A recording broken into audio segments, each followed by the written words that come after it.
if you're unable to get deep with yourself, it's going to be really hard. It's going to be really hard to understand why it is that you're not doing what you say you want for your life. What you're going to do instead is you're going to create excuses, create a feeling of it's not urgent or it's not important for you to actually make this change. Like, something about me is we need to get real. We need to get real about why it is or what's happening in your life that you're not seeing the change that you want, this change that you're saying you want. If you say that it's not important for you, why do you keep talking about it? Why do you keep waking up in the morning dreading what it is that you're doing?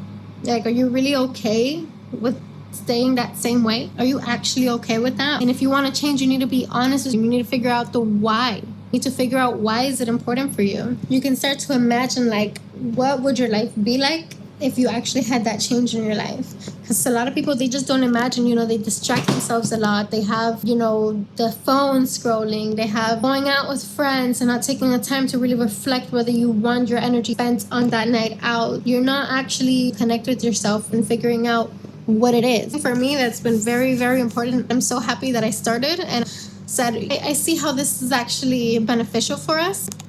Because and it's funny, right here I have another notebook that I write on my notes, and this is honesty and self-aware. You got to cut through the bullshit within your own life, within your own self, because sometimes we love to lie to ourselves. We love it.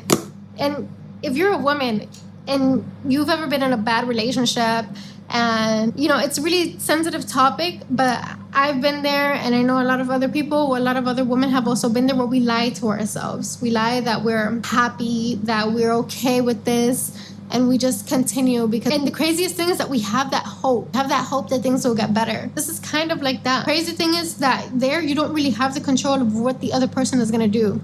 Here you have control over you, and that's the best thing that you can give to yourself,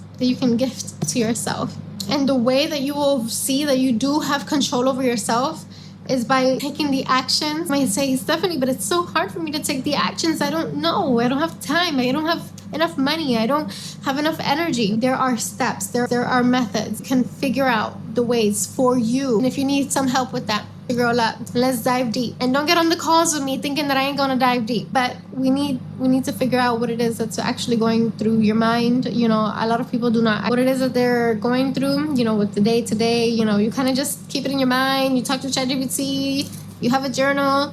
Maybe you talk a little bit with a close friend, but you barely see them. Like, this is for you if that's the case. Anyhow, feel what it is that you're feeling.